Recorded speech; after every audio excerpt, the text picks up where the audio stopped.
Hey guys, welcome back to another episode of CJ's Coins and Crafts.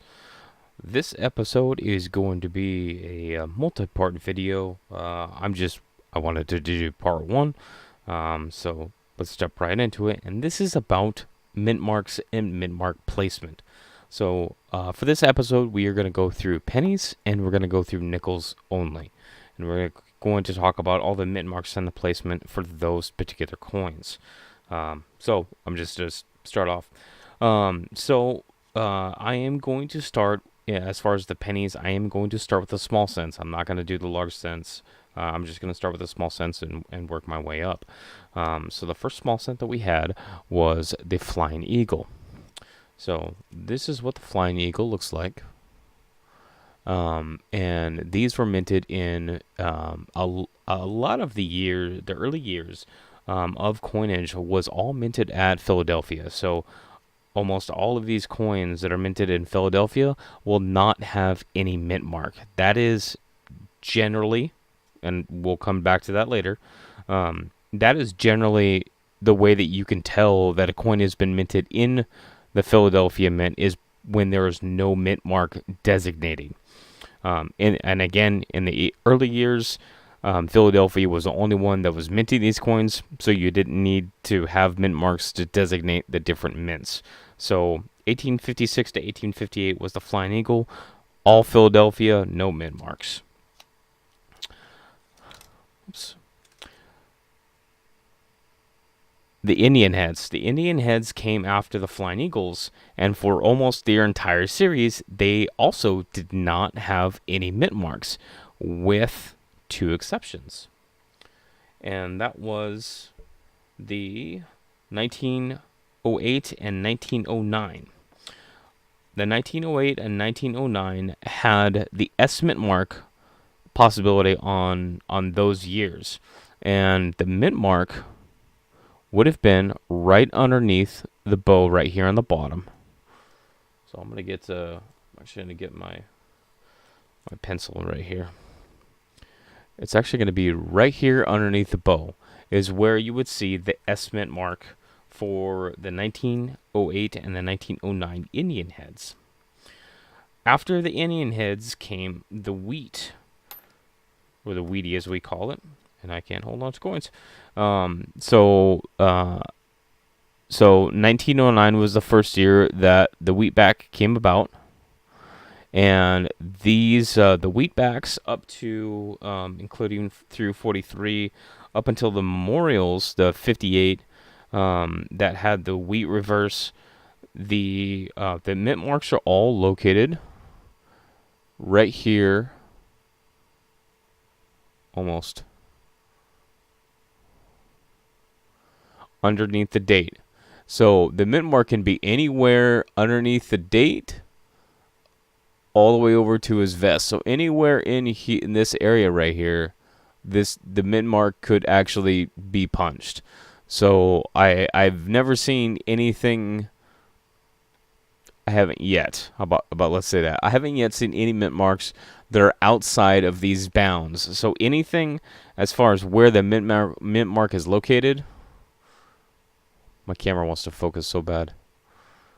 In that area, is acceptable for the mint mark to be in. If it was outside of those areas, that would be a very odd thing to come across. So this trend continued for the memorials that has the memorial building, the Lincoln Memorial series. Again, the mint mark is below the date, and anywhere in this area, in this little triangle area, the mint mark could be done. Also, when we go into the 2009 series, that is the Lincoln. The words just evaded me. Oh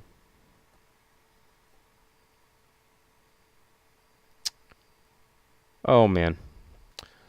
Memorializing Abraham Lincoln. The 2009s, there's four different reverses, but the obverse continues to keep the mint mark right here underneath the date. This continued through 2010, and then we have, so this 2010 is a Philadelphia, because you can see there's no mint mark. So then in 2017, the Philadelphia Mint pulled this one. They actually put the P mint mark on the penny, which is the first time that the P mint mark has ever existed on any cent coin. The P mint mark on the 2017 penny is significant because it is symbolizing the 225th anniversary of the Philadelphia Mint. So that is why that you guys may come across this and see, why is this different? Why is there a P mint mark? That's what that's for. And that is the only time that the Philadelphia Mint mark has existed on the cent coin. So we've got from 1856 to all the way to 2018-19. That is your general range. So there's not a lot of changes as far as mint marks being added or changed, or really the locations of where they could be. They will be in that general area, and there's not really a lot of outliers. And I say that because the next series that we're going to look at, there are some significant changes with the mint marks. So I'm going to move these out. Okay, the nickels. So the nickels, there we go. The nickels is where things get a little bit interesting. So we're going to start with the V nickel. The V nickel was started to be minted from 1883 to 1911. Through this point, these are all Philadelphia minted coins. Now, 1912 had all three mints, Philadelphia, Denver, and San Francisco, minting those coins, and it was also the last year of the Liberty Head or the V nickel. So for the 1912, I specifically chose this one. This little dot, there's one dot here and there's one dot over here. This west dot right here, or left side, underneath this dot is where you will find the mint mark for Denver and San Francisco for the 1912s. So if you see an extra letter or something right here, that's what that is, and that's only on the 1912s for the V nickels or the Liberty Heads. Okay, now we get into the Buffaloes. So on the Buffalo coins, on the Buffalo nickels, it's got the Indian on the front. This happens to be a 1936. And the Buffaloes were minted from 1913 to 1938. So on the reverse of these, the mint mark is going to be right underneath on the reverse, 5 cents. This one's just happens to be the S or the San Francisco mint mark, and it's going to be right here. Again, if there's no mint mark, that means that it was minted in Philadelphia. If there's a D, it means that it was minted at Denver, and the S is for San Francisco. Then we get to the Jefferson series of the nickels. So the Jefferson series,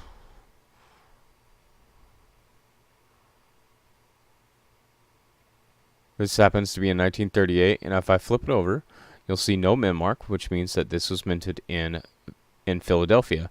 This space right over here is where you will find the mint mark for most of the Jefferson series. Now that does change. So this is true up until 1942. Now in the latter part of 1942, with the outbreak of World War II, that's where we get the silver nickels from. And the silver nickels needed to be marked differently to separate them from the other nickels so that they could be brought back from circulation. And my camera, there we go. So the mint mark for the silver ones from 1942 to 1945, you will find P, D, and S, all three mint marks on the nickel. So this is going to be the first time that we see the P mint mark on the nickels. So Philadelphia, Denver, and San Francisco. This one obviously happens to be a San Francisco minted coin. So that's on the silver from 1942 to 1945. And then it goes back to the mint mark being right here on the reverse up until through 1964. Now, 1965, 1966, and 1967, those were no proof sets were made, and there was a lot of coinage that the mint was trying to keep up with for the country. So 65 through 67, there was no mint marks used. So all three mints were producing coins, but there was no mint marks. This changed in 1968 when the mint mark was then moved to the front of the coin and placed underneath the date. So anywhere in this little triangle right here, the mint mark will be found. Again, if it's minted in Philadelphia, there will not be a mint mark. If it's D, Denver, S, San Francisco, and it will be in this little area. Now, what I alluded to earlier is that there is a special one that is an abnormality. And that one happens to be a 1975. So, my magic picture box right here. Right up here, you'll see that the D is much higher than that little triangle. Now, 1975, when this was first discovered, there was a bounty that was actually collected of $1,000 for examples, better examples of this particular struck coin. And what this is that this is basically a what is called the high D. I actually know somebody who has one of these coins, which is kind of a cool thing to find because they found it in circulation. So these things still do exist, and I'm sure that they can still be found. But this is an example, a prime example of an abnormality of a misplaced mint mark, because this is obviously way outside the bounds of where that mint mark is supposed to be placed, because the mint mark on this coin is supposed to be below the date. It's not supposed to be up here next to the date. It's supposed to be below it. So who knows how many coins were struck with this particular one. All right. So as we keep going, so now we know that the mint mark is on the front of the coin, and then we've got the changes from the Jefferson series to the westward nickels. So the westward nickels, I have some serious focus going on, is 2004 and 2005. So 2004, it stays the same. It's on the front and it's underneath the date. Now 2005 is a little bit more of the modified Jefferson portrait.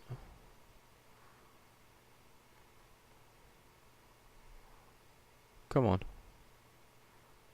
Oh.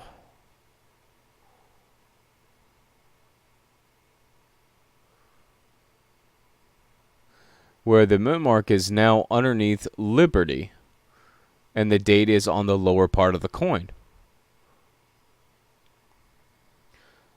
So then in 2006, it changes just a little bit more with the modified Jefferson series, where it's got Liberty and then the date and then the mint mark underneath.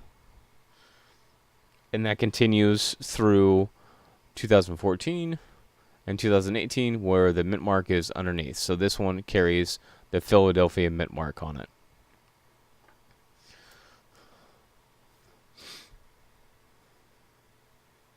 So that is just a what I wanted to have a short video. I apologize for my lack of camera control.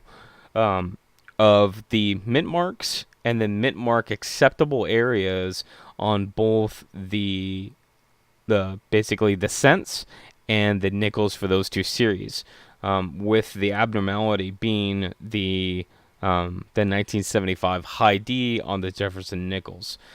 So this is part one. I intend to do multiple parts of these videos because the Mintmark placement and rotation and everything has been asked about on a lot of the forums that I go on to.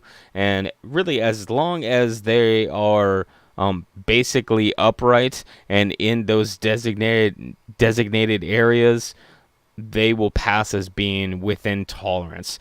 Obviously, if they're laying sideways or they're completely rotated over, there's a couple of repunched mint marks that are over horizontal mint marks that were punched.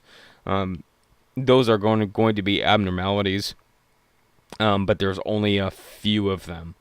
So that's basically the kind of stuff that when you are looking through coins and you notice the mint marks, most of the time when it's Philadelphia, it will not have a mint mark.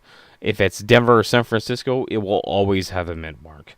So if you guys have any questions, please send me an email or put your comments or questions in the comment section below, and I'll be glad to answer them or find out the answer if you guys have more technical questions. I want to thank you guys for taking the time to watch this video. Please like and subscribe, and I will see you guys on the next one. Thanks for watching.